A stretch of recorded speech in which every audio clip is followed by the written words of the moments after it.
உயிர் தளங்களுக்கு அடிக்காமல் அவளை திருத்தக்கூடிய முறையிலே ஒரு அடித்து அவளை திருத்தவன்னு சொன்னான். அதுவும் இயலாத கட்டம் வந்து சொன்னால் கணவனுடைய புறத்தில் ஒருவரையும் மனைவியுடைய புறத்தில் ஒருவரையும் பேசி ரெண்டு பேரும் சமாதானம் பண்ண செய்யணும். மாப்பிள்ளை போத்தால் ஒருத்தர் அனுப்பணும், பொஞ்சாயிட போத்தால் ஒருத்தர் அனுப்பி ரெண்டு பேரும் சேர்ந்து கணவன் மனைவியோட பேசி ரெண்டு பேரும் ஷேப்பாக்க பார்க்கணும். இன்றைக்கு இன்னும் குத்தியோட தான் பார்ப்பாங்க. எனவே அந்த கணவன் மனைவி என்ன செய்யணும், ஒத்துமைப்படுத்துவதற்கு அதுவும் மேலாத கட்டத்தில் தான் இவங்களுக்கு இதில் வாழத்துக்கு இயலாது, வாழ்ந்தால் பிரச்சனை என்று சொல்லி வந்தால் தான் அவங்களை என்ன செய்யலாம், அந்த அக்குதை தலாக்கின் மூலமாக முடிவுக்கு கொண்டு வரலாம் என்பதை இஸ்லாம் எமக்கு சொல்லிக் கொண்டிருக்கின்றது. கண்ட நின்ற விஷயங்களுக்கெல்லாம் தலாக்கு சொல்லி ஒரு பெண்ணுடைய வாழ்க்கையில் விளையாடுறானே, நிச்சயமாக அவனு நினைச்சுக்கணும், எனக்கும் இருக்கு சகோதரிகள், எனக்கும் தாத்த தங்கச்சி மாதிரி இருக்கிறாங்க, நான் இந்த பொம்பளையோட வாழ்க்கையில போடி விளையாட்டத்தான் என்ன மச்சனும் வந்து விளையாடுவாரு என்று நினைச்சென்று சொன்னால் ஒத்தனை தலாக்கு சொல்ல மாட்டான்.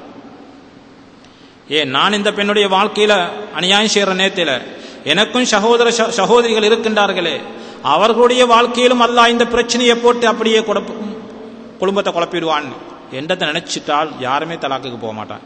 இயன்ற அளவுக்கு ஒத்துமையாக வாழ்வதற்குத்தான் இஸ்லாம் எங்களுக்கு கேட்டு சொல்லிக் கொண்டிருக்கின்றது. அது மாத்திரமல்ல, கல்யாணம் முடிக்கிறான், முடிச்சு பார்க்கிறான், முதலாவது பார்த்த உடனே பொன் பசந்த் இல்லை, இவருக்கு அழகு இல்லை, அடுத்தாண்டி கூட்டுட்டு வரான். இதுக்குத்தான் சொன்னாங்க ஸல்லல்லாஹு அலைஹி வஸல்லம், அவங்க நீங்க பெண்ணை பார்த்து முடியுங்கன்னு சொன்னாங்க.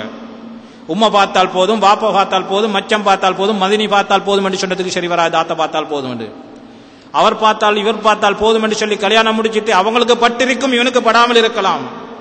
கடைசியில அங்கே கிளம்பு சூறாவளி. கடைசியில சிலவங்க என்ன செய்வாங்க, கட்டி கொண்டதுக்காக வேண்டி வாழ்வாங்க வெறுப்போடு, சிலவங்க விட்டுட்டு போவாங்க. இதுக்கு தான் சொன்னாங்க ஸல்லல்லாஹு அலைஹி வஸல்லம், அவங்க நீ கல்யாணம் முடிக்கிறேன்னு சொன்னா பார்த்து முடி, ஒரு முறை பார்த்து உனக்கு படலைன்னு சொன்னா ரெண்டாம் முறை பாரு, ஹராம் அல்ல. ரெண்டு முறையும் பார்த்து உனக்கு சரியா விளங்கு இல்லை, நீ மூணாம் முறை பாரு, உனக்கு ஹராம் அல்ல, அந்நிய பொம்பளை பார்க்கிறேன்னு சொல்லி பாவம் வராது. எனவே பார்த்து முடிக்கும்படி இஸ்லாம் இதுக்கு தான் பணிப்புரை விட்டு கொண்டிருக்கின்றது. ஏன், அந்த குடும்பத்துக்குள்ள பிரச்சனை வரக்கூடாது. அழகு இல்லை என்று சொல்லி முடிச்சதுக்கு பின்னால் அந்த பொண்ணுடைய வாழ்க்கையை நாசப்படுத்தி விட்டு, அவளுடைய வாழ்க்கையை நாசப்படுத்தி விட்டு அவனுக்கு விட்டு விட்டு வர்றதுக்கு இஸ்லாம் அனுமதிக்கவில்லை. அன்புக்குரிய இஸ்லாமிய சகோதரர்களே, கல்யாணம் என்று சொன்னது மனிதனுடைய வாழ்க்கையில் மிக சந்தோஷமான ஒரு கட்டம். அது நரகமாக்கி கொள்ளக்கூடாது. அந்த சந்தோஷமான கட்டத்தை நரகமாக்கி கொள்ளக்கூடாது. அதே போன்று திருமணத்துக்கு பின்னால் திருமணம் செய்யக்கூடிய நேரத்தில் இன்னொன்று இருக்கின்றது, மஹர் கொடுக்கிறது. மஹர் கொடுக்கிறது என்று சொல்வது அக்குது ஷேரோம், நிக்காஹுடைய ஒப்பந்தம். அந்த அக்குது ஷேர நேரத்துக்கு மஹரை சொல்றது சுன்னத்து. அந்த அக்குதில் இத்தனை ரூபா மஹருக்கு, இத்தனை ரூபா மஹர் நகை மஹருக்கு, இப்படியா சொல்றது சுன்னத்து, கட்டாயம் அல்ல. ஆனால் ஒரு பெண்ணோடு அவளை மனைவியாக அக்குது செய்து அடைந்து அவளோடு குடும்ப வாழ்க்கையை ஆரம்பித்து உடல் உறவு கொண்டு விட்டார் என்று சொன்னால் அந்த பெண்ணுக்கு மஹர் கொடுக்கிறது கடமை, வாஜிபு. அக்குது செஞ்ச உடனே கட்டாயமாக அல்ல, அக்குதுல சொல்றது சுன்னத்து. ஆனால் அந்த பெண்ணோடு எப்பொழுது தொடர்பை ஏற்படுத்திக் கொள்கிறானோ, உறவு கொள்கிறானோ, அன்றைக்கு அந்த பெண்ணுக்கு அவன் என்ன செய்ய வேணும், மஹர் கொடுத்துத்தான் ஆக வேணும். ஒரு பெண்ணுக்கு செல்லலாம், அக்கது செஞ்சதுக்கு பிறகு ஏன் மஹரை தரும் வரைக்கும் என்ன தொடக்கூடாதுன்னு சொல்லி அவளுக்கு ஓட்டர் போடலாம். அவளுக்கு உரிமை ஒன்று இருக்கு. ஒரு பெண்ணுக்கு கல்யாணம் முடிச்ச உடனே கணவனுக்கு சொல்லலாம், என்ன மஹரை கையில தாங்க, அப்பதான் என்ன தொடலாம் என்று சொல்லலாம். இல்லாவிட்ட தொடவிட மாட்டேன்னு சொல்லி அவளுக்கு அடம் பிடிக்கலாம். அவ்வளவு உரிமை இஸ்லாம் வழங்கி இருக்கின்றது அந்த பெண் இனத்துக்கு. அன்புக்குரிய இஸ்லாமிய சகோதரர்களே, எனவே திருமணத்தின் மூலமாக, அக்குதின் மூலமாக அங்கே என்ன செய்யப்படுகின்றது, அவர்களுக்கு அங்கே மஹர் கொடுக்க வேண்டிய நிலைமை இருக்கின்றது. அந்த மஹரும் எப்படி இருக்க வேணும், அந்த பெண்ணுடைய மனதை சந்தோஷப்படுத்தக்கூடிய முறையில் அந்த மஹர் அமைய வேணும். அந்த பெண்ணும் சந்தோஷப்படுத்தக்கூடிய முறையில், அந்த பெண்ணை சந்தோஷப்படுத்தக்கூடிய முறையில் அந்த மஹர் அமைச்சு கொள்ள வேணும். ஏன் ரசூல் ஸல்லல்லாஹு அலைஹி வஸல்லம் அவங்க 500 திர்ஹம் வரைக்கும் மஹர் கொடுத்திருக்கிறாங்க. அந்த காலத்தில் 500 திர்ஹம் எவ்வளவு பொறுமதியாக இருந்திருக்கும், எவ்வளவும் கொடுக்கலாம், பொறுமதியான ஒரு கணக்கை கொடுக்கலாம். ஆனால் அந்த பெண்ணுக்கு இண்டு கொடுக்கப்படும் மாதிரி துட்டுக்கு 3 என்ற முறையில் கொடுப்பது அல்ல. அந்த பெண்ணுடைய மனதை சந்தோஷப்படுத்தக்கூடிய முறையில் அந்த மஹர் அமைய வேண்டும் என்பதை இஸ்லாம் அங்கே ஷரியத்து சொல்லிக் கொண்டிருக்கின்றது. ஒரு கணவனுடைய வசதிக்கு ஏற்ப அந்த மனிதன் என்ன செய்யணும், அந்த மஹரை கொடுக்கணும். அடுத்த ஒரு பொறுப்பு இருக்கின்றது, மஹர் கொடுத்தாங்க, இப்ப கல்யாணம் முடிச்சுட்டாங்க, இப்ப அடுத்த ஒரு பொறுப்பு இருக்கின்றது, திருமணம் முடிஞ்சதுக்கு ஒரு திருமண விருந்து, நாங்கள் சொல்றோம் வலிமான்னு சொல்றோம். அடுத்தது வலிமா கொடுக்கிறோம். வலிமா என்று சொல்றது இஸ்லாத்துல ஒரு கணவன் மனைவி அவர்கள் என்ன செய்கின்றார்கள், திருமணம் முடித்து விட்டால் அந்த சந்தோஷத்தை வெளிப்படுத்துவதற்காக வேண்டி செய்யப்படக்கூடிய ஒரு விருந்துபசாரம். எனவே இந்த திருமணம் அன்று நடக்கக்கூடியது, அதாவது நாங்கள் பார்க்குறோம், மாப்பிள்ளை வாராரு, இவ பொண்ணூட்டில் சாப்பாடு கொடுக்குறாங்க, அது பெண்ணூட்டாருடைய விஷயம், அது வலிமாவல்ல, அது பெண்ணூட்டாரால் கொடுக்கப்படக்கூடிய ஒரு விருந்து. வலிமா என்று சொல்றது கணவன் கொடுக்க வேண்டிய விருந்து, கணவனுடைய சொந்த செலவில் கொடுக்க வேண்டியதுதான் வலிமான்னு சொல்றது. பெண்ணூட்டாரோட சம்பந்தப்பட்டு கொடுப்பது வலிமா அல்ல.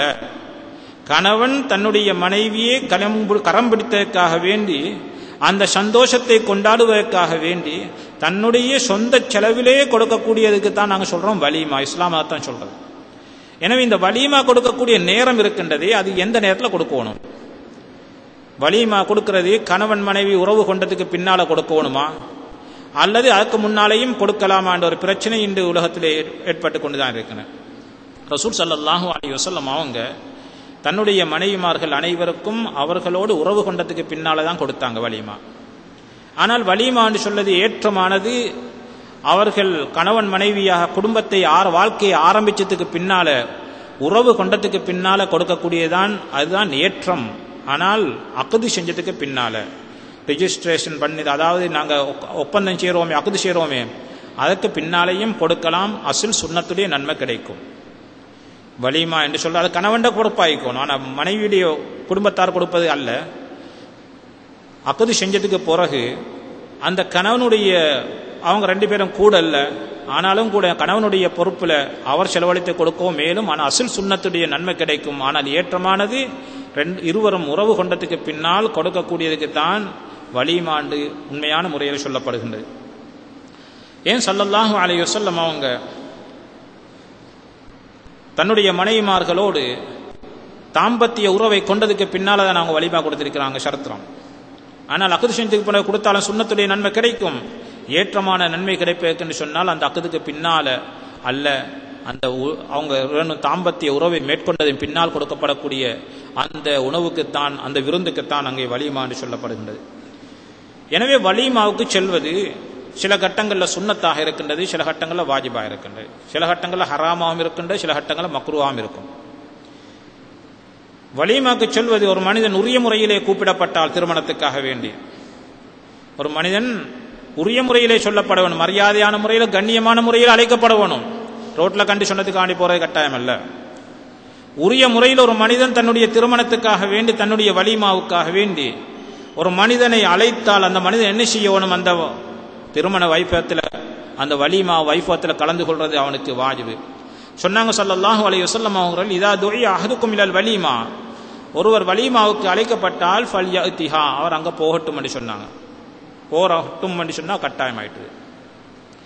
எனவே அந்த வலிமாவுக்குரிய முறையில் அழைக்கப்பட்டால், மரியாதை கண்ணியமான முறையில் அழைக்கப்பட்டன்னு சொன்னால் அந்த மனிதன் என்ன செய்யணும்? அந்த வலிமாவுக்கு போகிறதே கட்டாயமாகின்றது. அதே நேரத்தில் ஒரு மனிதன் என்ன செய்யறான்? ஃபர்லான நோன்பு பிடிச்சு கொண்டிருக்கான். அன்றைக்கு இவட வலிமா வந்துட்டுது.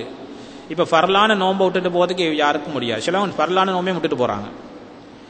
வலிமாவுக்கு கூப்பிட்டதுக்காக வேண்டி ஃபர்லான நோன்பு விட்டுட்டு போகிறதுக்கு இயலாது. வேணுமென்று சொன்னால் அங்கே போகலாம், பேத்து பேசாமல் இருந்துட்டு வந்துடலாம், சாப்பிடக்கூடாது. நோன்பு ஃபர்லான நோன்பு விடலாம். ஆனால் சுன்னத்தான நோன்பு யார் சரி அனுசரித்துக் கொண்டிருந்தன்னு சொன்னால், அனுஷ்டித்துக் கொண்டிருந்தன்னு சொன்னால், சுன்னத்தான நோன்பு அனுஷ்டித்துக் கொண்டிருக்கக்கூடிய நேரத்தில் ஒரு வலிமா வந்து விட்டுன்னு சொன்னால் இவருக்கு என்ன செய்யலாம்? இவர் பார்க்க ஓணும். அங்கே இப்போ நான் வலிமாவுக்கு கூப்பிடப்பட்டிருக்கேன், இப்போ அங்கே போகணுன்னு சொன்னால் நாங்கள் சாப்பிட ஓணும். சாப்பிட்டால்தான் அவருடைய மனம் சந்தோஷப்படும் என்று சொன்னால் நோன்பை விட்டுட்டு வலிமாவில் சாப்பிடுறது அவருக்கு சுன்னத்து. இவருக்கு விளங்குது, நான் வலிமாவில் சாப்பிட தேவையில்லை, அங்கே முகத்தை காட்டிட்டேன்னு சொன்னால் போதும், அங்கே போகணுன்னு சொன்னால் அவர் சந்தோஷப்படுவார், தின்னத்துக்கு தேவையில்லை, அவசியம் இல்லை, வந்துட்டால் போதும் என்று சொன்னால் அந்த நோன்பு விடாமல் இருக்கிறதான் ஏற்றம் சொன்னாங்க. ஏன்னா அந்த நிலைமை அனுசரித்து நடந்து கொள்ளணும்.